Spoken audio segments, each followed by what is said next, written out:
Bismillahirrahmanirrahim. Assalamualaikum warahmatullahi wabarakatuh. Alhamdulillah Rabbil Alamin. Segala puji bagi Allah yang menciptakan 7 lapis langit beserta segala isinya. Kedua kalinya salat dan salam tak pernah lupa tercurahkan kepada baginda besar kita Nabi Muhammad SAW beserta sahabat, keluarga dan para pengikutnya hingga akhir zaman. Alhamdulillah, teman-teman sekalian dimuliakan Allah Subhanahu wa taala. Bagaimana kabarnya? Sahabat sharing Insabilis Salam. Semoga senantiasa sehat dan dalam lindungan Allah Subhanahu wa taala. Amin amin ya rabbal alamin. Teman-teman sekalian dimuliakan Allah Subhanahu wa taala, sebagaimana kita ketahui bersama belakangan ini sering sekali terjadi kekerasan, terjadi pelecehan, terjadi penyiksaan, dan lagi-lagi yang dirugikan adalah kaum wanita. Di sini mirisnya.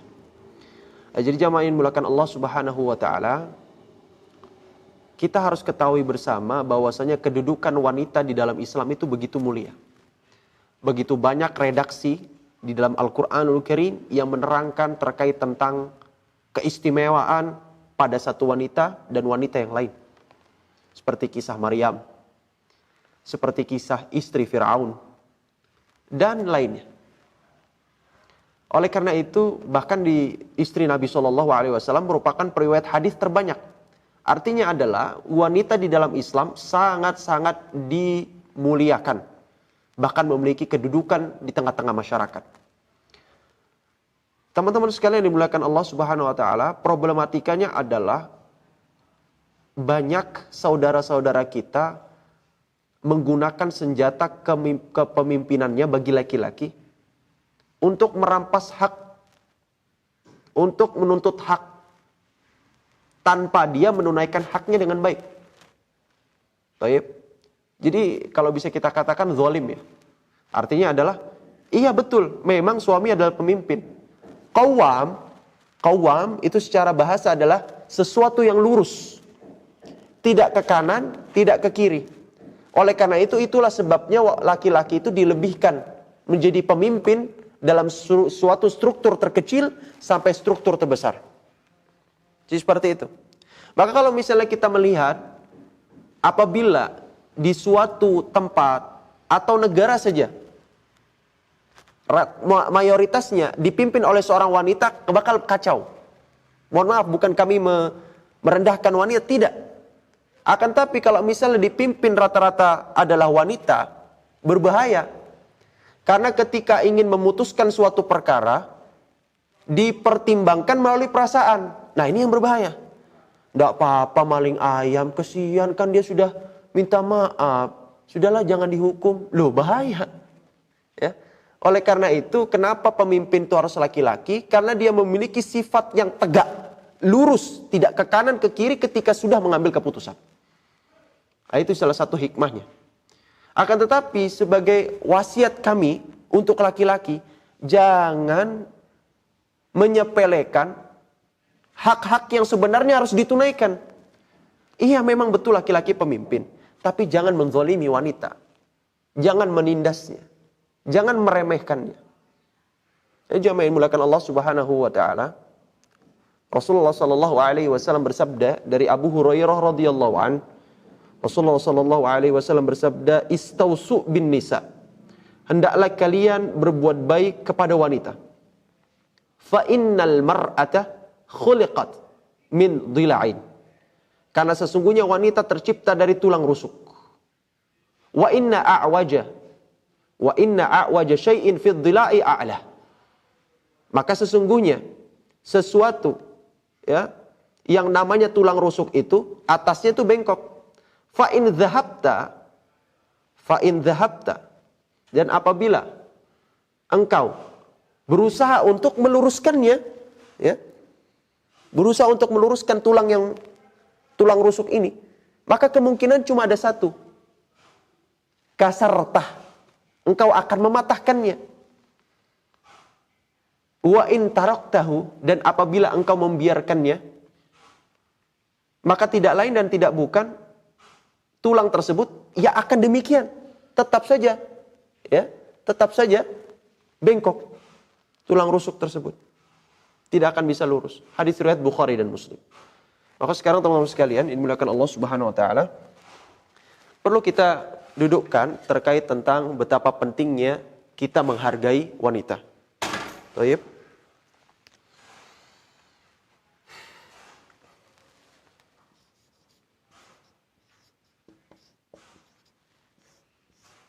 Jadi pembahasan kita kali ini yaitu terkait tentang wanita ya. Bukan terkait tentang kewanitaan, akan tapi terkait tentang wanita, karakter wanita secara umum. Jadi Rasulullah sudah menganjurkan kepada kita untuk berbuat baik kepada wanita. Nah, bukan berarti Rasulullah mengatakan tulang rusuk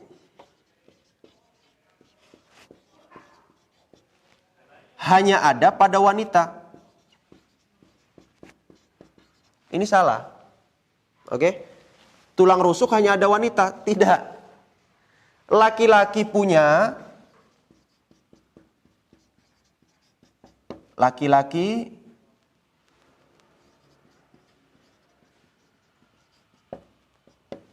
perempuan memiliki.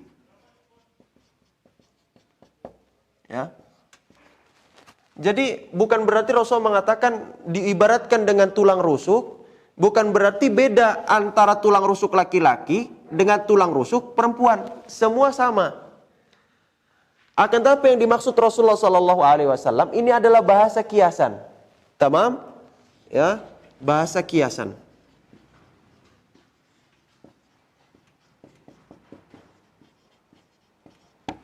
Ya, bahasa kiasan.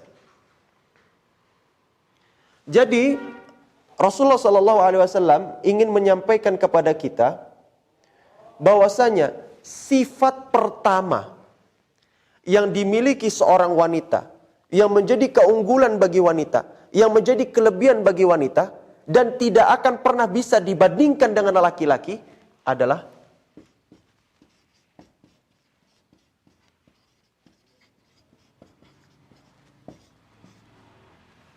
kelembutan. Perempuan memiliki ini. Baik. Loh, Ustaz, berarti laki-laki tidak punya kelembutan? Punya. Akan tetapi kelembutannya, kalau dengan wanita, berbicara kita dengan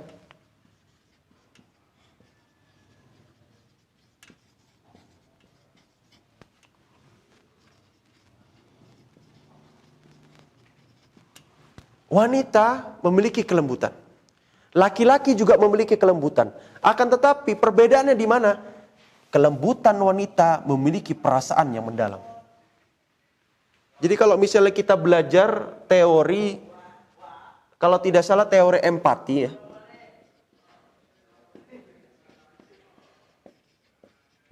Nanti di sana ada kita temukan istilah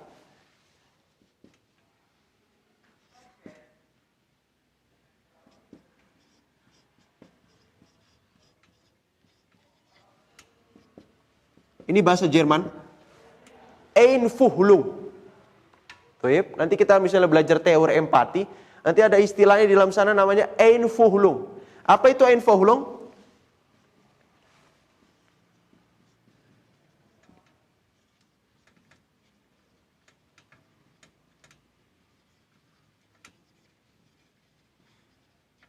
Ya, sifat perasaan yang dalam. Jadi misalnya ketika seorang suami dan istri memiliki masalah, posisi wanita ini salah. Memang posisi ini salah. Dan kita berusaha untuk meluruskannya. Kita mesti memperhatikan setiap ucapan dan setiap perbuatan yang akan kita kesampaikan padanya. Kita harus detailkan itu. Apa yang saya akan ucapkan, apa yang saya perbuat. Karena apa? Karena apa? Karena sesalah apapun wanita, pasti di dalam hatinya ini akan merasakan setiap ucapan dan setiap perbuatan yang kita utarakan. Itu yang berbahaya. Perasa. Maka istilah wanita selalu benar, itu betul. Meskipun secara hakikat dia salah, Tapi wanita dalam keadaan demikian, dia merasa benar. Dan kita harus pahami karakter itu. Jadi teman-teman sekalian yang dimuliakan Allah Subhanahu wa taala, misalnya seorang suami pulang tiba-tiba, ini posisi memang istri salah ya. Posisi salah. Marah dengan nada yang tinggi, suara yang menaik, apa perasaan ibu-ibu sekalian? Apa perasaan mbak-mbak sekalian?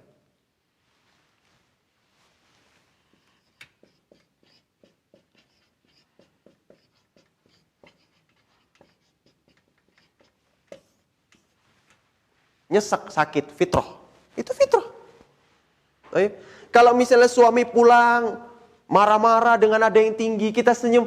Kenapa sih mas? Aduh, itu perlu diperiksa kejiwaannya. Perlu diperiksa kejiwaannya. Itu adalah fitrah wanita. Jadi teman-teman sekalian mulakan Allah Subhanahu wa taala, maka kita jangan heran. Di dalam istilah bahasa Arab, wanita itu diibaratkan cermin. Ya, peribahasa bahasa Arab. Al-mar'atu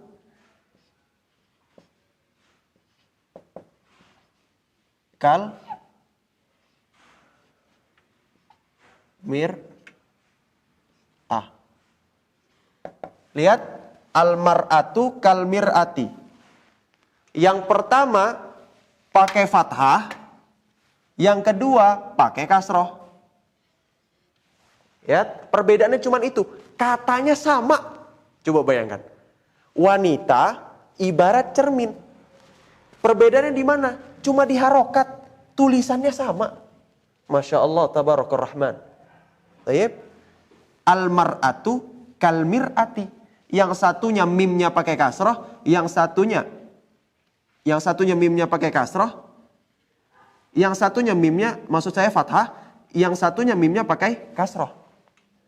Di situ saja diferensiasinya. Maka wanita seperti cermin. Ya.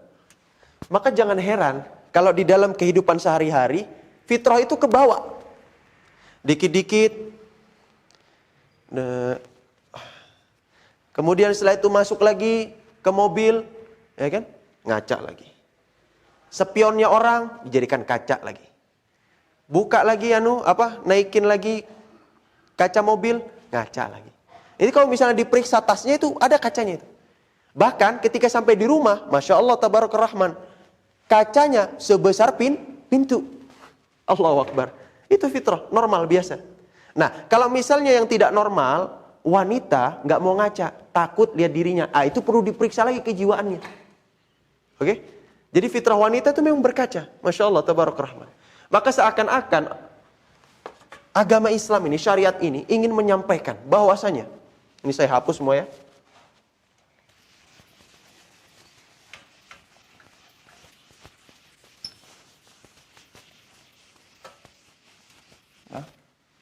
Ingin menyampaikan bahwasanya mengapa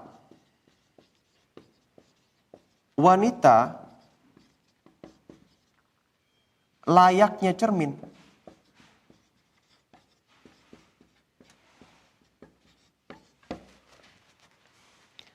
Kami memiliki sebuah kaca, misal ya. Misalnya kaca nih. Kaca. Kemudian setelah itu cermin tersebut saya pecahkan. Tang. Pecahkan gitu kan. Kemudian setelah pecah, saya mengambilnya kembali. Ambilnya kembali. Setelah itu, saya susun. Apakah bisa saya susun? Bisa. Dengan mudahnya saya susun. Tapi menariknya,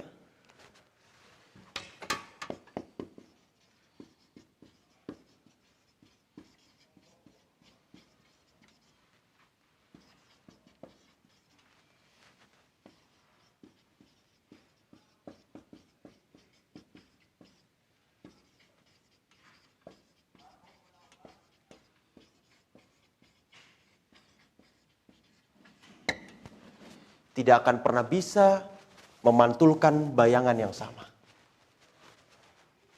Bisa disusun. Bisa disusun. Kaca itu bisa disusun. tapi tidak akan pernah bisa menampilkan bayangan yang sama. Oleh karena itu, kenapa wanita itu diibaratkan layaknya cermin? Di sini kesimpulannya. Baik.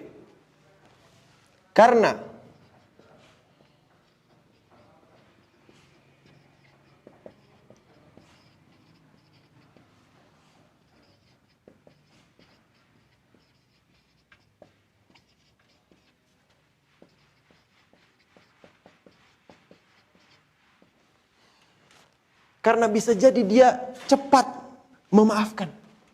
Masya Allah. Kita lihat bagaimana kasus biasanya ada perceraian di rumah tangga ya. Suaminya sudah menalak. Atau istrinya mengajukan perceraian terlebih dahulu ke pengadilan. Misalnya. Karena hak-haknya tidak terpenuhi. Kemudian setelah itu suaminya datang kembali. Maka kalian jangan heran kalau misalnya dia bisa kembali lagi. Karena apa? Karena wanita bisa jadi dia cepat memaafkan.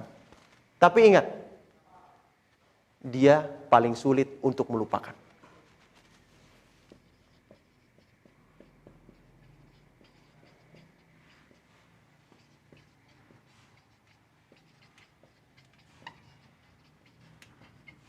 That's the point. Oke? Bisa saja masalah kali ini bisa selesai, semua sudah teratasi. Bisa selesai masalah ini. Tapi dia akan menyimpan memori itu di hati kecilnya dan akan terus teringat seumur hidupnya. Makanya wanita diibaratkan layaknya cermin. Kepingan-kepingan hati yang hancur tidak akan bisa bergabung kembali, tidak akan bisa sesempurna kembali, tapi luar biasanya kelembutan itu yang bisa memaafkan Anda. Barakallahu fikum. Semoga kita semua orang-orang yang bisa berbuat baik kepada wanita, dan kita semua termasuk orang-orang yang juga bisa segera untuk memaafkan kesalahan wanita. Sekali lagi kami ingatkan, jangan gunakan tangan ini, jangan gunakan kaki kita atau hak kita sebagai suami untuk mengarahkan istri, untuk menyiksa istri, menzalimi istri. Ingat wahai saudaraku, kelak semuanya akan dipertanggungjawabkan di hadapan Allah Subhanahu wa taala. Hendaknya kita memahami karakter seorang perempuan. Dia lembut. Lembutnya luar biasa. Tapi ingat, lembutnya dia melahirkan perasaan yang mendalam. Di situ yang terus kita harus garis bawahi. Jangan pernah kita sakiti. Dia bisa cepat untuk memaafkan, tapi begitu sulit untuk melupakan momen itu. Wassalamualaikum warahmatullahi wabarakatuh.